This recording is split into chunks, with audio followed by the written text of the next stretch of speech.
Military Gunner TV here. Alright, so this is the review of Arsenal versus Tottenham Hotspur. Tottenham Hotspur versus Arsenal. Poor performance from Arsenal Football Club. At this point in time, I want to say I'm very disappointed in the captain, Pierre-Emerick Aubameyang.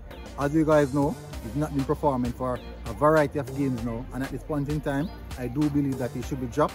Also stripped of the captaincy for him to start performing as per norm and as we know he can.